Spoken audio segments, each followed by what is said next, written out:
Chapter 17. The Hunting of the White Stag. The battle was all over a few minutes after their arrival. Most of the enemy had been killed in the first charge of Aslan and his companions, and when those who were still living saw that the witch was dead, they either gave themselves up or took to flight. The next thing that Lucy knew was that Peter and Aslan were shaking hands. It was strange to her to see Peter looking as he looked now. His face was so pale and stern, and he seemed so much older. "It was all Edmund's doing, Aslan," Peter was saying. "We'd have been beaten if it hadn't been for him. The witch was turning our troops into stone, right and left, but nothing would stop him.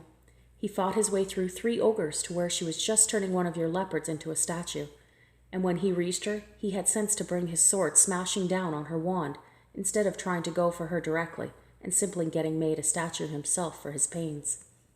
That was the mistake all the rest were making. Once her wand was broken, we began to have some chance. If we hadn't lost so many already. He was terribly wounded. We must go and see him." They found Edmund in charge of Mrs. Beaver a little way back from the fighting line. He was covered with blood, his mouth was open, and his face a nasty green color. "Quick, Lucy," said Aslan. And then, almost for the first time, Lucy remembered the precious cordle that had been given to her for a Christmas present. Her hands trembled so much that she could hardly undo the stopper, but she managed it, and in the end poured a few drops into her brother's mouth. "There are other people wounded," said Aslan, while she was still looking eagerly into Edmund's pale face, and wondering if the cordle would have made any result. "Yes, I know," said Lucy crossly. "Wait a minute." "Daughter of Eve," said Aslan in a graver voice, "others are also at the point of death. Must more people die for Edmund?"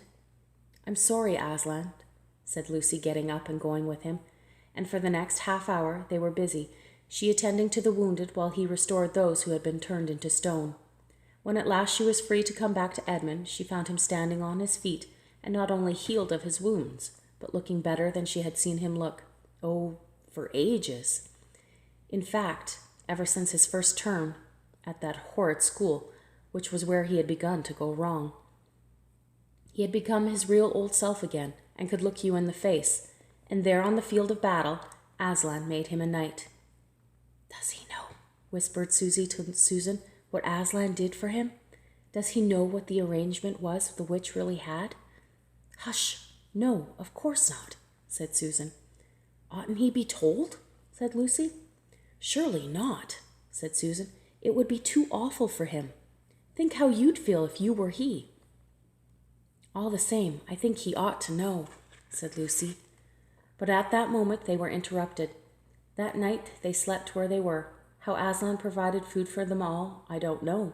But somehow or other they found themselves all sitting down on the grass for a fine high tea at about 8 o'clock.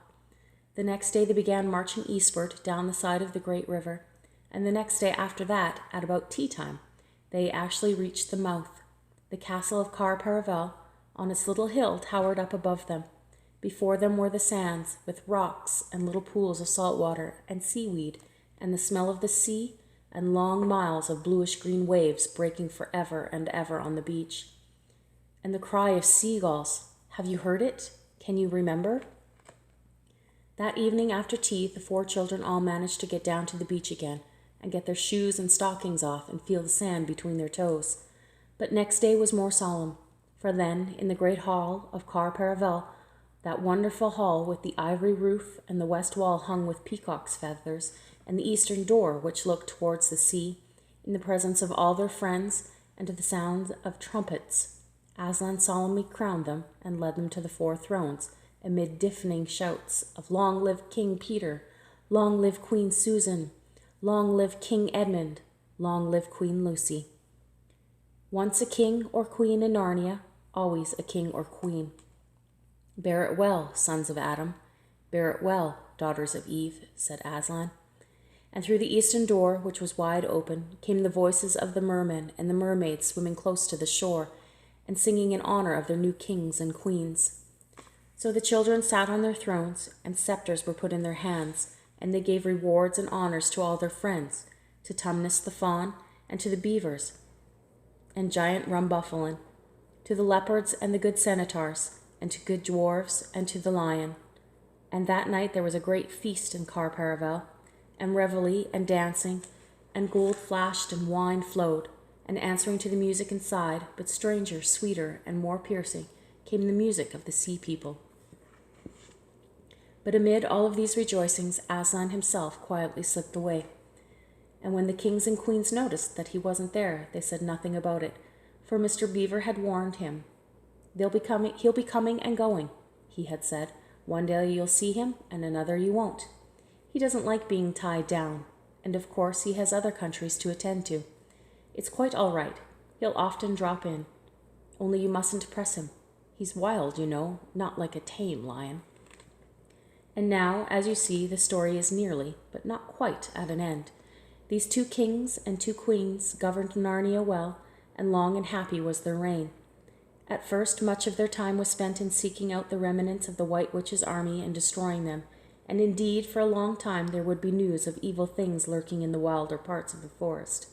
A hunting here, and a killing there, a glimpse of a werewolf one month, and a rumor of a hag the next.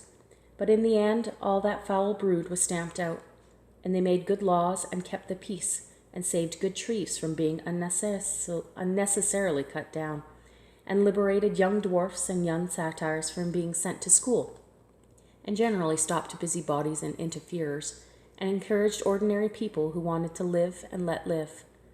And they drove back the fierce giants, quite a different sort from the giant Rambufflin. On the north of Narnia, when these ventured across the frontier, and they entered into a friendship and alliance with the countries beyond the sea, and paid them visits of state, and received visits of state from them. They themselves grew and changed as the years passed over them. Peter became tall and a deep-chested man and a warrior, and he was called King Peter the Magnificent. Susan grew into a tall and gracious woman with black hair that fell almost to her feet, and the kings of the country beyond the sea began to send ambassadors, asking for her hand in marriage. She was called Susan the Gentle. Edmund was a graver and quieter man than Peter, and great in counsel and judgment. He was called King Edmund the Just. But as for Lucy, she was always gay and golden-haired. All the princes in those parts desired her to be their queen, and her own people called her Queen Lucy the Valiant. So they lived in great joy, and if ever they remembered their life in this world, it was only as one remembers a dream. And one year it fell that Tumnus, who was a middle-aged fawn by now, and beginning to be stout, came down the river and brought them news that the white stag had once more appeared in his parts. The white stag who give you wishes if you caught him. So these 2 kings and 2 queens, with the principal members of their court, rode a-hunting with horns and hounds in the western woods to follow the white stag. They had not hunted long before they had a sight of him. He led them a great pace over rough and smooth and through thick and thin, till the horses of all the courtiers were tired out, and only these 4 were still following. They saw the stag enter into a thicket where their horses could not follow. Then said King Peter, for they had talked in quite a different style now, having been kings and queens for so long, "Fair consorts, let us now alight from our horses and follow this beast into the thicket. For in all my days I've never hunted a nobler quarry." "Sir," said the others, "even so let us do." So they alighted and tied their horses to the trees, and went into the thicket wood on foot. And as soon as they had entered it, Queen Susan said, "Fair friends, here is a great marvel, for I seem to see a tree of iron." "Madam," said King Edmund, "if you look well upon it, you shall see it is a pillar of iron with a lantern set on top thereof." "By the lion's mane, a strange device," said King Peter, "to set a lantern here where the trees cluster so thick about it and so high above it, that if it were lit, it should give no light to man."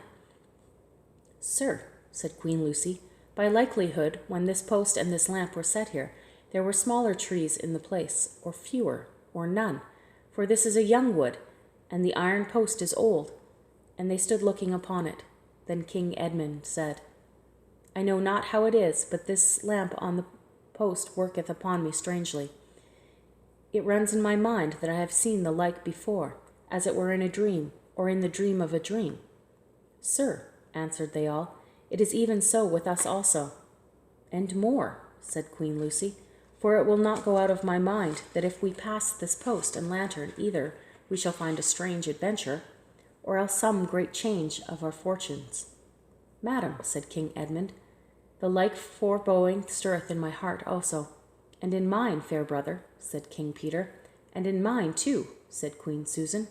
Wherefore by my counsel we shall lightly return to our horses and follow this white stag no further. Madam, said King Peter, therein I pray thee to have me excused, for never since we four were kings and queens in Narnia have we set our hands to any higher matter, as battles, quests, feats of arms, acts of justice, and the like, and then given over. But always what we have taken in hand, the same we shall have achieved. Sister, said Queen Lucy, my royal brother speaks rightly, and it seems to me we should be shamed for it any fearing or foreboding we turn back from following so noble a beast as now we have in chase. And so I say, said King Edmund, and I have such desire to find the signification of this thing, that I would not by my good will turn back for the richest jewel in all Narnia and the islands. Then in the name of Aslan, said Queen Susan, if ye will all have it, so let us go on and take the adventure that fall to us. So these kings and queens entered the thicket, and before they had gone a score of paces, they all remembered that the thing they had seen was called a lamp-post, and before they had gone 20 more, they noticed that they were making their way not through branches, but through coats. And next moment they all came tumbling out of a wardrobe door into the empty room, and they were no longer kings and queens in their hunting array, but just Peter, Susan, Edmund, and Lucy in their old clothes. It was the same day and the same hour of the day on which they had all gone into the wardrobe to hide. Mrs. Macready and the visitors were still talking in the passage, but luckily they never came into the empty room, and so the children weren't caught. And that would have been the very end of the story if it hadn't been that they felt they really must explain to the professor why 4 coats out of this wardrobe were missing. And the professor, who was a very remarkable man, didn't tell them not to be silly or not to tell lies, but believed the whole story. No, he said, I don't think it will be any good trying to go back through the wardrobe door to get the coats. You won't get into Narnia again by that route. Nor would the coats be much use by now if you did. What's that? Yes, of course you'll go back to Narnia again someday. Once a king in Narnia, always a king in Narnia, but don't go trying to use the same route twice. Indeed, don't try to get there at all. It'll happen when you're not looking for it, and don't talk too much about it even among yourselves. And don't mention it to anyone else unless you find that they've been adventurers of the same sort themselves. What's that? How will you know? Oh, you'll know all right. Odd things, they say, even their looks, will let the secret out. Keep your eyes open. Bless me, what do they teach them at these schools? And that is the very end of the adventure of the wardrobe. But if the professor was right, it was only the beginning of the adventures of Narnia.